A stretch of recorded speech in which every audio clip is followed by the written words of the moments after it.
What's going on with you guys, man? Hope you guys are doing great today. My name is Chris and this is VerrilloTrading. In today's video, I'm going to bring you a special topic I think is very relevant. I think it's going to help a lot of you think about trading differently, think about how you take advice differently on the internet. I'm a content creator. I've been making videos for a very long time. This channel more than 3 years. This might even be the last video I filmed with this particular camera angle, but that's another story. So basically this video is about advice, and I think this is the apex philosophy regarding how to take advice, especially these days in the online realm where there's a lot of level 1 advice floating around.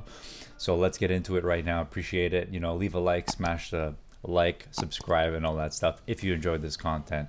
First of all, if you don't agree with anything I'm saying, let me know, because I want to be challenged on some of these ideas. And by level 1 advice, it's basically things that are super general, like go to the gym, intermittent fasting, semen retention, doing a particular style of trading, a trading strategy, courses that are around a specific style of trading. Anything really, almost like 95% of videos you'll watch that say you should do a certain thing or top 5 things, it's all level 1 advice. I've been guilty of doing it myself too in the past.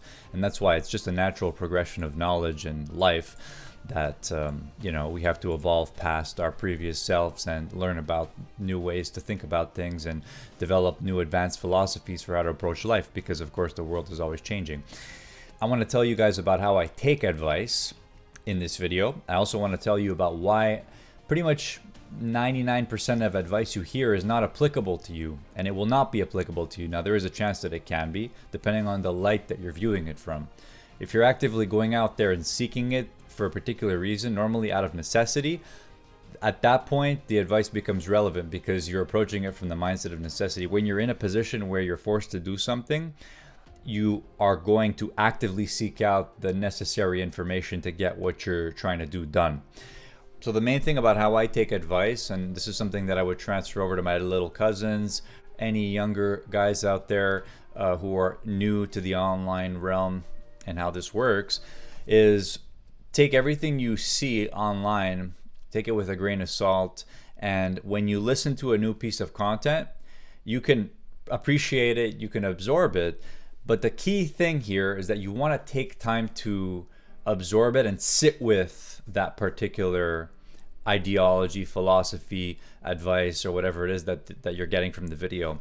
Because when you sit with it for a few weeks at least, and think about those ideas, develop those ideas, and challenge the ideas of the particular advice, and also potentially apply them potentially in some sort of a testing environment if it's something related to trading or finance, then you definitely want to be sitting with it, because after about 3 weeks, guys, you're going to see some of the flaws start to uncover themselves. So I believe that a lot of things are paradoxical in the sense that on the face value, like surface level, you're not seeing like most of what that thing actually entails. I believe that the true secrets, the true underlying flaws, the true underlying mechanisms behind anything are only revealed when you sit with it for a long enough period of time. And that's why a lot of things are very paradoxical, in the sense that there's always like sort of a polar opposite energy that exists that contributes to why that thing is the way it is. Maybe that's a bit too deep, but I think that that's pretty accurate. So sit with all information before actively applying it and actively making it a part of your regular belief system. And I think that if you really take the time to sit with it long enough, you'll start to find the ones that you identify with most, because you're able to see the ups and downs of every particular philosophy that you align with. Okay, so the next thing is regarding who you take advice from. There's a bit of controversy about this, especially in the trading industry. I have found, just by being in the trading industry for a long time and just by analyzing the behavior patterns of successful people, I found that successful people that are objectively successful, either they make a lot of money, they've made a lot of money, or they've achieved great things, or they've built great things in their lives that people use and they're acclaimed for building those things. I found that some of these people give very bad advice. And this is why I've come to the conclusion that the ability to communicate something and the ability to do something is not the same. It's two different things. The second reason why they give bad advice is because a lot of what these people do, they've never actually taken the time to analyze and go back and retrace their steps as to like how they got there. And And there's a thing about winner psychology, like a psychology of when you're on a winning streak, is that one of the best things to do when you're on a winning streak is to not analyze or not think about why you're on a winning streak and what's keeping you on that winning streak. Instead, just ride the wave until it's totally done. And then at that point, you can go back and look on it. Some of you traders, let me know what you think of that. Personally, I found that a lot of people, even very successful people, give very bad advice that is not applicable to the majority of people. And this is going to bring me into the next topic as to why I think most advice is not applicable. And the simple reason is because it doesn't apply to who you are. It doesn't apply to where you're at. It doesn't apply to your learned tendencies, the coping mechanisms that you've developed thus far that exist as a means to potentially make your strengths more apparent. I think that nearly everything in this world that is objectively great is created as a sort of coping mechanism for something else in that person's life or in that person's trajectory.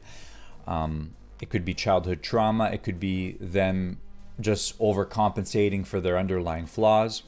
If you take the time to analyze any successful situation deep enough to the point where you uncover the deep, dark secrets and mysteries about what that's about, I can guarantee you that you'll find that some of those things are built on underlying flaws that you don't see on the surface.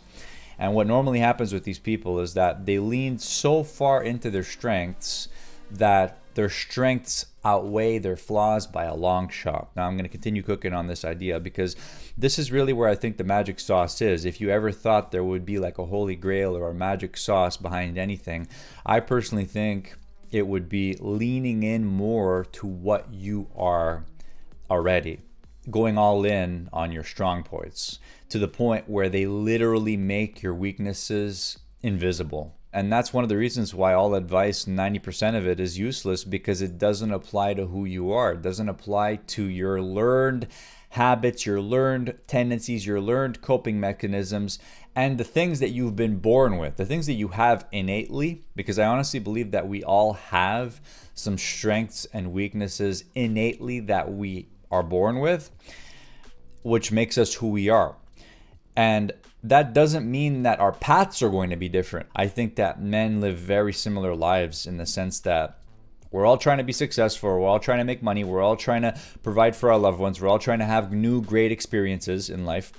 We're all trying to grow. We're all trying to become smarter. The trajectory for the average man is very similar. That's why I don't really agree when people say everyone's on their own path. I may have said that too in the past. I don't agree with it anymore. But what I do really resonate with is the idea that each person is born with their own underlying afflictions about them. And it's those very things. You can call them weak points if you want. You can call them things that that you're insecure about, whatever, those things that make you who you are. For example, I know of a really amazing guitar player, like one of the greatest in the world. His name is Guthrie Govan. If you research about his bio, he can't ride a bike, he can't swim. That's an example of some of those underlying afflictions that a person might have. It's going to be different for you. The fact that the person can't do a certain thing, really all it means is that they can do something else better with more focus and with more energy. Now, I understand this is a very large scope, and I'm not saying what I'm saying here covers all of it. What I am saying is that for most of us who are pretty regular, who have some underlying strengths and weaknesses about you, because dude, let's be honest, most of you know certain things that you're good at naturally, and you know certain things that you're not good at naturally. And it's those very things that if you paid attention to them more, you would be able to start aligning your actions, aligning your goals, aligning your beliefs. And when it comes to taking advice, you understand more about the context of what you are. When people give advice on the internet, they talk about certain things. It could be anything. It could be meditation, semen retention, why you should be doing a certain thing a certain way or another way. What those people are doing is they're projecting their coping mechanisms onto other people. And they're saying, I do this to solve this problem. But what you're not seeing is the paradox behind it, the other side of it, the deep, dark secrets that they are not disclosing about why those things were implemented. And they may not even know this because they did it unconsciously. People project their own advice out onto the world, but they don't know that the reason they do those things is because they had to implement them, most probably out of some form of necessity.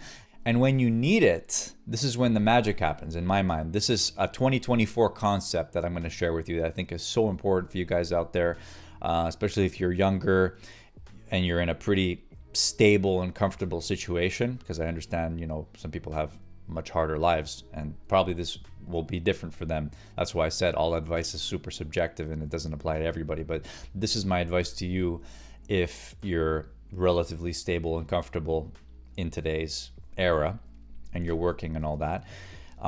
It's all about necessity, and it's all about how you view necessity, and it's all about how you pretty much biohack, I hate using that word, to the point where the only advice you're seeking is because you need to seek it. You're literally forced to seek it from your underlying mission that you're on. Or you might just be forced to do it because if you don't do it, you will not be able to survive. And that's the way it used to be, by the way. So the reason why this is different now in 2024 is because a lot of us are living on the backs of our ancestors. And maybe I'm speaking from my own lens here, so I'll give you guys my perspective. I'm third generation immigrant on one side, I'm fourth generation on the other side, Slovakian and Italian. And basically my grandparents struggled for my parents to be born, and then my parents had a relatively easier life, grew up in the 80s, in the arguably the best decade ever, but that's my opinion. And then, you know, came my generation, the third generation or fourth generation after that. And we're all pretty much living on the struggles of our ancestors. Like my grandpa came here, bro, and he had nothing. And they had to work and they had kids and support the kids. And that's all it was about, paying the house, supporting the kids, and basically just sacrifice, pure and utter sacrifice out of necessity. Because if they didn't do it, they would not have any food to eat. They would not have a roof over their head. Most of us today, we're not operating from that type of mental standpoint. Our subconscious knows that we're perfectly okay. Food is relatively cheap. Living expenses are relatively not too crazy. You're not going to starve anytime soon. You're not. And your subconscious knows this very well. So a strategy that I've been tinkering with lately, and I also applied it in some way, you basically just have to challenge yourself at whatever level you're on in your life. So when I was 22, 23 years old, challenging myself was different than it is now when I'm 29, going on 30. When I was 22, 23, moving out and fending for myself in that regard was an example of challenging myself. Now, 7 years later, it's completely different. So what I'm saying with this is that whatever level you're on in your life, I think you have to find a way to channel that necessity, to force your subconscious mind into believing that you have to perform. You have to put yourself in situations where you have to perform, where you're living life on a harder difficulty level, relatively. You understand what I'm saying? And when you push yourself to that degree, all of a sudden you start seeking out the information that you need to get stuff done. That's one thing. And then of course you start simply doing the things that you need to do to get things done. So for example, me making this video, I know it's super paradoxical, right? But if I put myself in a situation where I have to perform more and I have to make more videos, guess what? You're going to get more videos. So basically the idea behind that is you only rise up to the problems that you have on your plate. If you're at a point where life's too easy, you've leveled up, you got used to it, you got to put more on your plate to force yourself to improve. That's how I see it, guys. In 2024, different than it's ever been. And that's it. So take all advice with a grain of salt and go and seek out advice because you have to seek it out. Not because you're just watching stuff, just because you think it's interesting. That's how I view it. 95% of advice out there just does not apply to you. Once you start leaning into who you are, what you're good at, what you're bad at, all of it. Once you lean into who you are, the path becomes clearer. Thank you for watching. See you later.